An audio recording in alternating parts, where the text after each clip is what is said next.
ఆరవ తరగతి సామాన్య శాస్త్రంలో విద్యా ప్రమాణాలు 3, 4, 5 తరగతుల్లో విద్యా ప్రమాణాలు ఆరు ఉన్నాయి. 6వ తరగతి సామాన్య శాస్త్రంలో 7 ఉన్నాయి. మొదటిది విషయావగాహన. పాఠ్యాంశంలో భావనలను అర్థం చేసుకుని సొంతంగా వివరించడం విషయావగాహన కిందికి వస్తుంది. ఉదాహరణలు ఇవ్వడం, పోలికలు భేదాలు చెప్పడం, ఇవన్నీ విషయం అవగాహన అయితేనే ఇవన్నీ వస్తాయి. కారణాలు వివరించడం, విధానాలను విశదీకరించడం చేయగలగాలి. ఇవన్నీ విషయ అవగాహన కింద. రెండవది ప్రశ్నించడం, పరికల్పన చేయడం. ప్రశ్నించడం పేరులోనే ఉంది. విషయాన్ని అర్థం చేసుకోవడానికి, సందేహాలను తీర్చుకోవడానికి, చర్చించడానికి పిల్లలు ప్రశ్నించగలగాలి. తమ పరిశీలన ఫలితాలు ఎలా ఉంటాయో పరికల్పన చేయగలగాలి. ప్రశ్నించడం, పరికల్పన చేయడం. పరికల్పన చేయగలగాలి, ఊహించగలగాలి. పరిశీలన ఫలితాలు ఊహించడం అనేది ఇక్కడ, పరికల్పనలు ఊహించడం అనేది రెండవ సామర్థ్యం కిందికి వస్తుంది విద్యా ప్రమాణం. ప్రయోగాలు, క్షేత్ర పరిశీలనలు. భావనలను అర్థం చేసుకోవడానికి పాఠ్యపుస్తకంలో సూచించిన సొంత ప్రయోగాలు చేయగలగాలి. పరికరాలను అమర్చుకోగలగాలి. క్షేత్ర పరిశీలనలో పాల్గొని నివేదికలు తయారు చేసుకోవాలి. ప్రయోగాలు, క్షేత్ర పరిశీలన, నివేదికలు తయారు చేయాలి. సమాచార సేకరణ నైపుణ్యాలు, ప్రాజెక్టు పనులు. సమాచార సేకరణ, ప్రాజెక్టు పని. పాఠ్యపుస్తకంలో విభిన్న భావనలను అర్థం చేసుకోవడానికి అవసరమైన సమాచారాన్ని సేకరించి, అది ఇంటర్వ్యూ కావచ్చు, ప్రాజెక్ట్ కావచ్చు, ఇంటర్నెట్ ద్వారా కావచ్చు, విశ్లేషించగలిగే నైపుణ్యం కలిగి ఉండాలి. నిర్వహించగలగాలి. బొమ్మలు గీయడం, నమూనాలు తయారు చేయడం. తాను నేర్చుకున్న విజ్ఞాన శాస్త్ర భావనలకు సంబంధిత చిత్రాలు గీయడం ద్వారా, నమూనాలు తయారు చేయడం ద్వారా తన అవగాహన వ్యక్తం చేయగలగాలి. బొమ్మలు గీయడం. అభినందించడం, సౌందర్యాత్మక స్పృహ కలిగి ఉండడం. ప్రశంస అని కూడా వచ్చింది. విజ్ఞాన శాస్త్రాన్ని నేర్చుకోవడం ద్వారా ప్రకృతిని, మానవ శ్రమను గౌరవించడం, అభినందించడంతో పాటు సౌందర్యాత్మక స్పృహ కలిగి ఉండడం, రాజ్యాంగ విలువలు పాటించడం, ఇవన్నీ అభినందించడం, సౌందర్యాత్మక స్పృహ కలిగి ఉండడం కిందికి వస్తుంది. ఇక్కడ 6వ తరగతిలో అత్యున్నత విద్యా ప్రమాణం, అత్యున్నత విద్యా లక్ష్యం నిజ జీవిత ఉపయోగం, జీవ వైవిధ్యం పట్ల సానుభూతి కలిగి ఉండడం. అత్యున్నత ప్రమాణాలు ఇవి.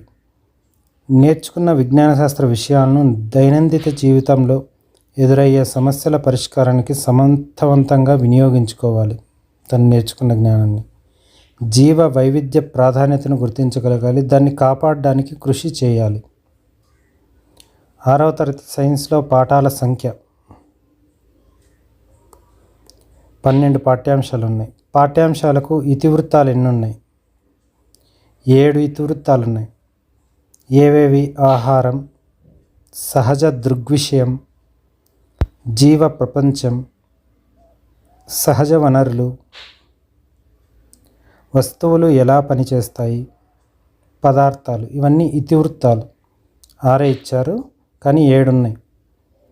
భావనలు బలోపేతం చేసేవి మరియు శాస్త్రీయ దృక్పథం అలవర్చే కృత్యాలేవి? భావనలు బలోపేతం చేయడానికి, శాస్త్రీయ దృక్పథం అలవర్చడానికి కృత్యాలు ఏవి ఇవ్వబడ్డాయి? ప్రతి పాఠంలో ప్రాజెక్టులు. సంభావిత అవగాహన తిరిగి సాధించడానికి కృత్యాలు. అవగాహన తిరిగి సాధించడానికి కృత్యాలు ఏవి ఇవ్వబడ్డాయి? ఇవన్నీ ముందు మాటలో ఉన్నటువంటి బిట్స్ అన్నమాట. ప్రాజెక్ట్. డ్రాయింగు, నమూనాల తయారీకి ప్రతి పాఠం నుంచి ప్రశ్నలు ఉన్నాయి. పాఠం యొక్క విశిష్ట లక్షణాల శీర్షిక. పాఠం యొక్క విశిష్ట లక్షణాలకు ఏం శీర్షిక అంటే ఏ పేరు పెట్టారు? కొన్ని కృత్యాల పేర్లు పెట్టారు కదా, అది. మనం ఏం నేర్చుకున్నాం?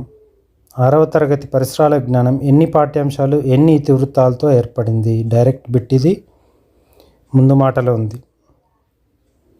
12 పాఠ్యాంశాలు 7 ఇతివృత్తాలతో ఉంది. పిల్లల అన్వేషించడానికి అవకాశం కల్పించే కృత్యం ఏది? అన్వేషించడానికి దాని శీర్షిక చేద్దాం. వ్యక్తిగత జట్టు కృత్యం. చేద్దాం శీర్షిక కాదు, చేద్దాం. శీర్షిక పేరు చేద్దాం అన్నమాట. చేద్దాం అనేది పిల్లల అన్వేషించడానికి అవకాశం కల్పించే కృత్యం. పిల్లల సహచరులు మరియు ఉపాధ్యాయులు పెద్దలతో ఆలోచించి చర్చించేందుకు ఇవ్వబడ్డ శీర్షిక ఏది? అంటే కృత్యం. ఇక్కడ కృత్యం పేరు ఏమీ? ఆలోచించండి, చర్చించండి.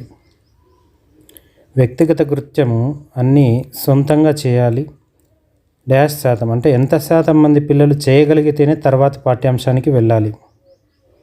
80% మంది పిల్లలు ఆ కృత్యాన్ని శీర్షిక లైక్ చేస్తేనే నెక్స్ట్ పాఠ్యాంశాలకి వెళ్ళాలి. పాఠం చివర ఇచ్చిన ముఖ్య భావనలు శీర్షిక పేరేమి? కీలక భావనలు. పాఠం యొక్క ముఖ్య లక్షణాలు ఇచ్చిన శీర్షిక. పాఠం యొక్క ముఖ్య లక్షణాలు పేరు. మనం ఏం నేర్చుకున్నాం? 6వ తరగతి పాఠాల పేర్లు. మనకు కావలసిన ఆహారం. మొక్కల గురించి తెలుసుకుందాం. జంతువుల ఆహారం. నీరు. పదార్థాలు వేరు చేసే పద్ధతులు. అయస్కాంతంతో సరదాలు. కొలుద్దాం. దుస్తులు ఎలా తయారవుతాయి? జీవులు ఆవాసం. విద్యుత్ వలయాలు. నీడలు ప్రతిబింబాలు. కదలిక చలనం. మొదటి పాఠం ఆహారం. ఈ వీడియోలో ఫస్ట్ రెండు పాఠాలు కవర్ చేశాం. ప్రపంచ ఆహార దినోత్సవం ఎప్పుడు? అక్టోబర్ 16. ప్రపంచ ఆరోగ్య దినోత్సవం జరుపుటకు కారణం. అక్టోబర్ 16న జరపడానికి కారణం FAO ఏర్పాటైన తేదీ అన్నమాట. 1945 అక్టోబర్ 16, 1945. ఇది FAO అంటే food and agriculture organization, UNO సంస్థ అన్నమాట. UNO అంటే యునైటెడ్ నేషన్స్ ఆర్గనైజేషన్, ఐక్యరాజ్య సమితి. ప్రపంచవ్యాప్తంగా ఆహార భద్రత, పోషక విలువలున్న ఆహారం అవసరమైన వారికి అందించుట ఈ సంస్థ యొక్క ధ్యేయం. FAO ప్రతి సంవత్సరం ఈ FAO ఒక్కో సందేశాన్ని ఇస్తుంది. పులిహోరకు కావలసిన పదార్థాల జాబితా. బియ్యం, నూనె, ఉప్పు, చింతపండు, మిరపకాయలు, పసుపు, ఇంగువ. ఆహారాన్ని తయారు చేయడానికి ఉపయోగపడే పదార్థాలను ఏమంటారు? దినుసులు. UNDP అనగా United Nations Development Programme. UNDP ప్రకారం భారతదేశంలో ఉత్పత్తి అయ్యే ఆహార పదార్థాల్లో ఎంత శాతం వృధా అవుతుంది? 40% వృధా అవుతుంది. FAO 2018లో విడుదల చేసిన ఈ ప్రపంచంలో ఆహార భద్రత మరియు పోషణ స్థితి నివేదిక ప్రకారం భారత్లో పోషకాహార లోపానికి గురైన వారి సంఖ్య 195.9 మిలియన్లు మంది.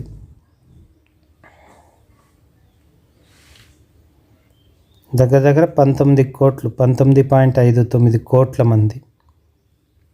ఆహార వనరులు ఏవి? ముఖ్యంగా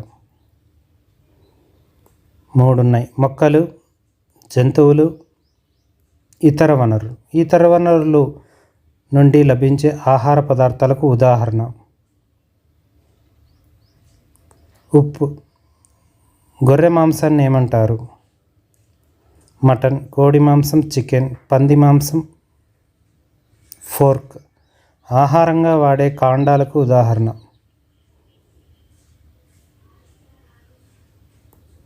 చెరకు కాండమే, ఉల్లి కాండమే, వెల్లుల్లి కాండమే, పసుపు, అల్లం. సముద్రం నుంచి లభించే అతి ముఖ్యమైన దినుసు ఏది? ఉప్పు. మొక్క పేరు తినే భాగం. మామిడిలో పండు తింటాం. పుదీనాలో ఆకు, చెరకులో కాండం, బంగాళదుంపలో తినే భాగం కాండమే. ఉల్లి కాండం, కాలీఫ్లవర్ పువ్వు, వేరుశెనగ కాయ, టమాటా కాయ, పెసర గింజలు, క్యాబేజీ ఆకు, యాపిల్ పండు. దినుసులు ఎక్కడ నుండి లభిస్తాయి? మొక్కలు, జంతువులు, నీరు. ఉష్ణమండల మొక్కల్లో కొన్ని సుగంధభరిత భాగాలను ఏమంటారు? సుగంధ ద్రవ్యాలు. వీటిని మనం ఆహారం, రుచి, రంగు, నిల్వకాలం పెంచడానికి ఉపయోగిస్తాం. సుగంధ ద్రవ్యాలు. భారతీయ సుగంధ ద్రవ్యాలకు ఉదాహరణ యాలకులు, నల్ల మిరియాలు, కరివేపాకు, మెంతులు, సోంపు, వాము, బిర్యానీ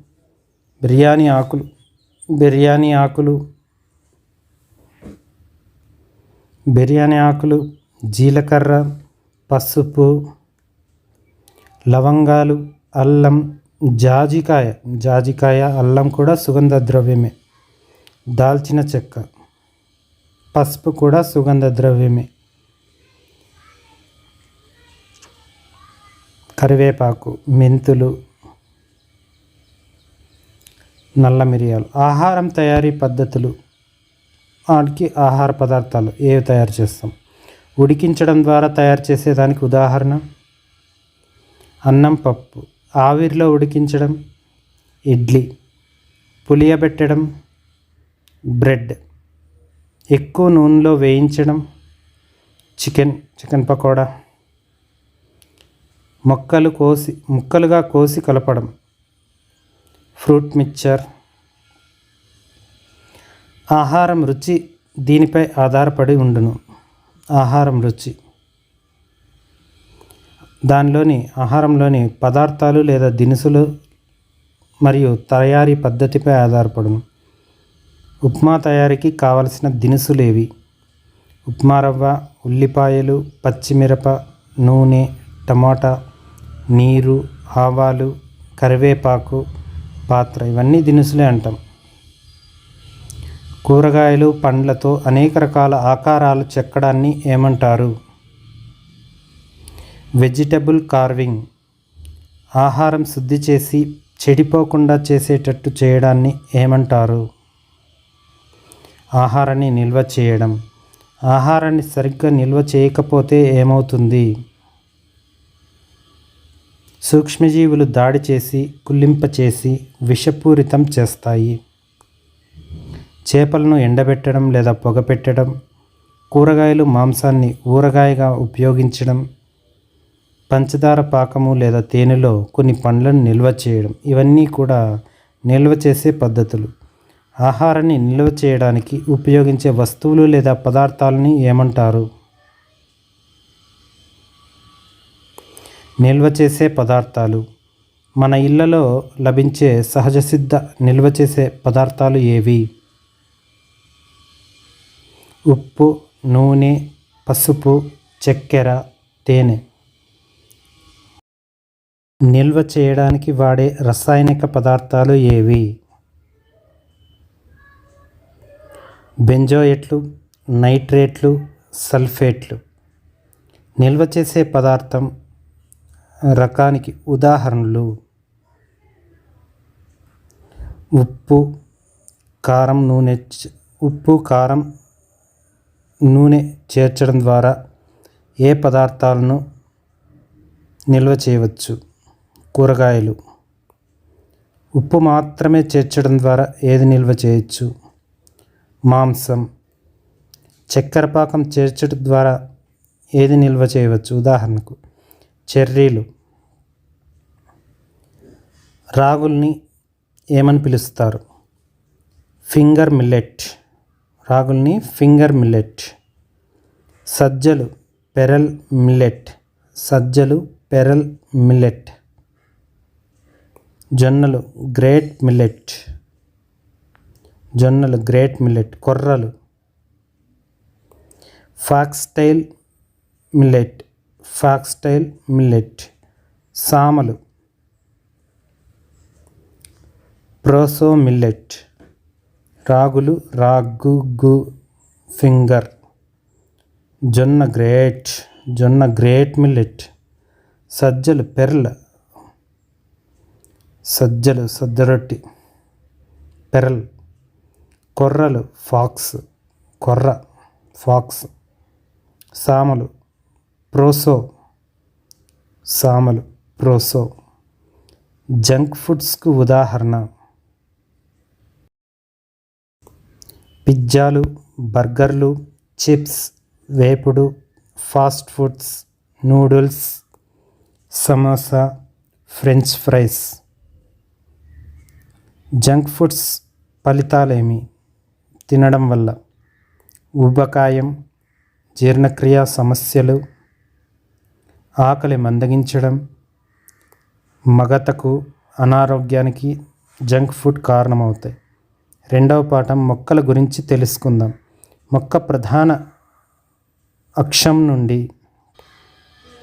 భూమిలోకి పెరిగే భాగం ఏది? ప్రధాన అక్షం నుండి భూమిలోకి పెరిగే భాగం వేరు. మొక్క వేరు వ్యవస్థ ఎన్ని రకాలు? 2 రకాలు. తల్లి వేరు వ్యవస్థ, గుబురు వేరు వ్యవస్థ. తల్లి వేరు వ్యవస్థ, గుబురు వేరు వ్యవస్థ. గుబురు వేరు వ్యవస్థకు ఉదాహరణలు గడ్డి, చామంతి. ప్రధాన వేరు లేదా లావుగా ఉండే వేరు వ్యవస్థను ఏమంటారు? తల్లి వేరు వ్యవస్థ. సన్నని వేర్లను ఏమంటారు? పీచు వేర్లు.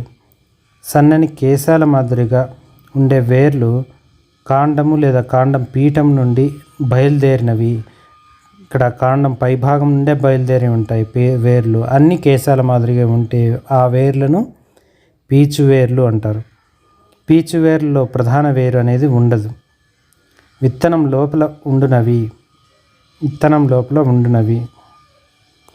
బీజదళాలు అంటాం. బీజదళాల ఆధారంగా ఎన్ని రకాలు?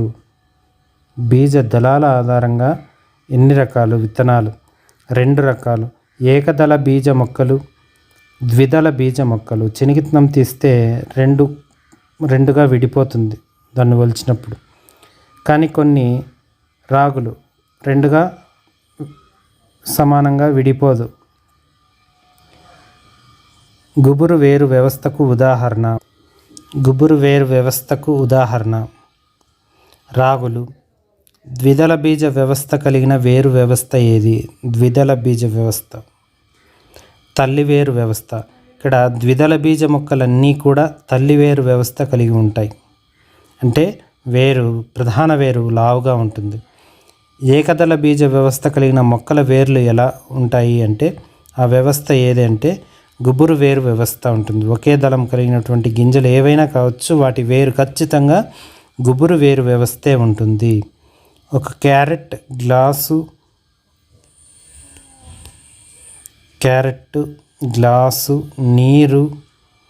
నీలిరంగు సిర వీటితో నిర్వహించే కృత్యం. వేర్ల ద్వారా నీటిని పరిశీలించుట. మనం తినే వేర్లకు ఉదాహరణ లేదా దుంప వేర్లకు ఉదాహరణ. మనం తినే వేర్లనే దుంప వేర్లు అంటారు. క్యారెట్, బీట్రూట్, ముల్లంగి.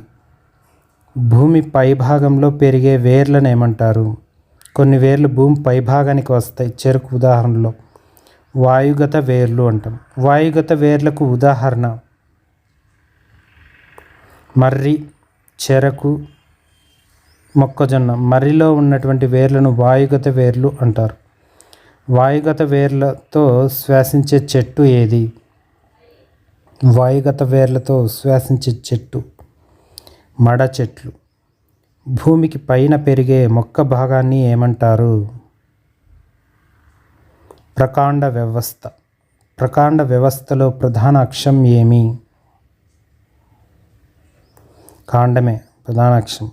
ప్రకాండ వ్యవస్థలో భాగాలు ఏవి? కాండము, పత్రాలు, పుష్పాలు, ఫలాలు ఇవన్నీ కాండం పైన ఉన్నటువంటి కనిపించేవి మనకు పైన.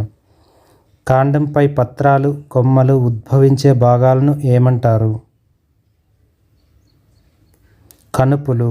చాలా ఇంపార్టెంట్. కాండంపై పత్రాలు ఉద్భవించే భాగం కనుపు. కనుపుకి మధ్య ఉన్న భాగం ఏది? నడిమి భాగం. కాండం అగ్రభాగం నుండి, కాండం యొక్క అగ్రభాగం నుండి లాస్ట్ పెరిగే మొగ్గలను ఏమంటారు? మొగ్గలను.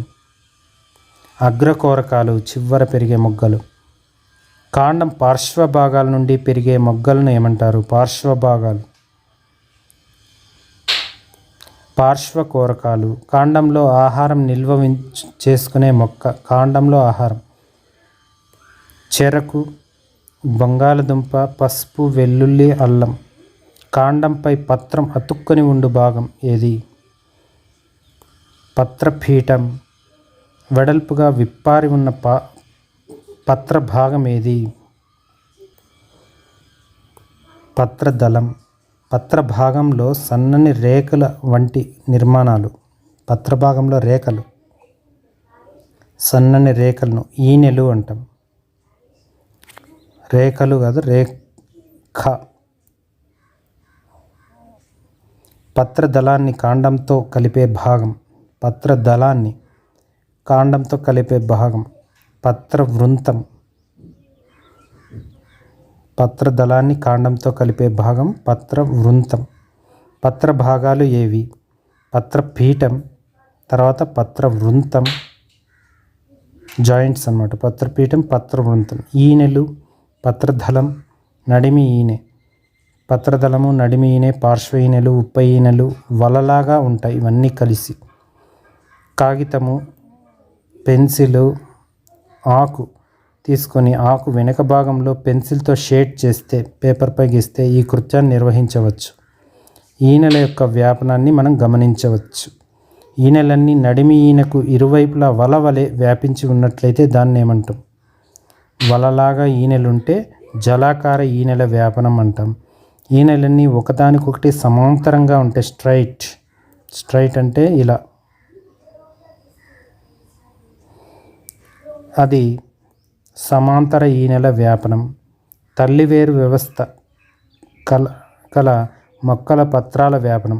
తల్లివేరు వ్యవస్థ అంటే ప్రధాన వేరు లావుగా ఉండే వ్యవస్థ, అంటే పెద్ద చెట్ల వ్యవస్థకి ఆకులు ఎలా ఉంటాయంటే జలాకార ఈనెల వ్యాపనం ఉంటుంది. అలా కాకుండా సమాంతర ఈనెల వ్యాపనం గల మొక్కల వ్యవస్థ ఏదై ఉంటుంది? పీచువేరు వ్యవస్థ. పత్ర బాహ్య పొరను సూక్ష్మదర్శినిలో చూస్తే ఏ ఆకారంలో ఉంటుంది? చిక్కుడు గింజ ఆకారంలో ఉంటుంది. ఆ భాగాలను ఏమంటాం? రక్షక కణాలు అంటాం. పత్ర బాహ్య పొరను సూక్ష్మదర్శినిలో చూస్తే ఆకును రక్షక కణాలు. రక్షక కణాలు వాటి మధ్యలో ఉన్న రంధ్రాన్ని ఏమంటారు? పత్రరంధ్రం. ఇవి మన ముక్కు మాదిరిగా పనిచేస్తాయి. పత్రరంధ్రాలు. ఎండలో పెరిగే ఆరోగ్యవంతమైన మొక్క కొమ్మను తీసుకొని వచ్చి బంధించి, తుంచనవసరం అదే చెట్టులోనే బంధించి అక్కడే గట్టిగా దారంతో కట్టి ఈ కృత్యం నిర్వహించవచ్చు. మొక్కలు పత్రరంధ్రాలతో పాటు ఇతర భాగాల ద్వారా కూడా అధిక పరిమాణంలో నీటిని విడుదల చేస్తాయి. పత్రరంధ్రాలే కాకుండా ఇతర భాగాల ద్వారా కూడా అధిక పరిమాణంలో నీటిని విడుదల చేయును. నీరు ఆవిరిగా మారడాన్ని ఏమంటారు? బాష్పోత్సేకం. పత్రాలు విధులు ఏవి? ఫస్ట్ శ్వాసక్రియకు సహకరిస్తాయి, బాష్పోత్సేహం నిర్వహిస్తాయి, కిరణజన్య సంయోగక్రియ, ఆహారాన్ని తయారు చేస్తాయి. ఇవన్నీ పత్రం యొక్క విధులు.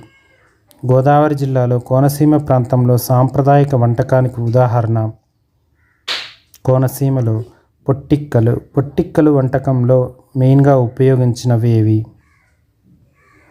పనస చెట్టు పత్రాలు. ఈ చెట్టు పత్రాలతో చిన్న గిన్నెలను తయారు చేసి వాటిలో మినుములు మరియు తయారు చేసినటువంటి పిండి, బియ్యపు రవ్వను ఉంచుతారు. ఆవిరిలో ఉంచి ఎలా ఉడికిస్తారో ఆవిరిలో ఉంచి చేస్తారు. ఇడ్లీలాగా చేస్తారు. ఇడ్లీలాగా చట్నీతో తినవచ్చు. పనసపండు వాసనతో ఈ వంటకం రుచిగా ఉంటుంది. పుష్పంలో రంగుల భాగాలు ఏవి? ఆకర్షణ పత్రాలు. పుష్పంలో ఈ భాగం కీటకాలను ఆకర్షించి పరపరాగ సంపర్కం జరిగేలా చేసి ఫలాలను ఉత్పత్తి చేయును. ఆకర్షణ పత్రాలు.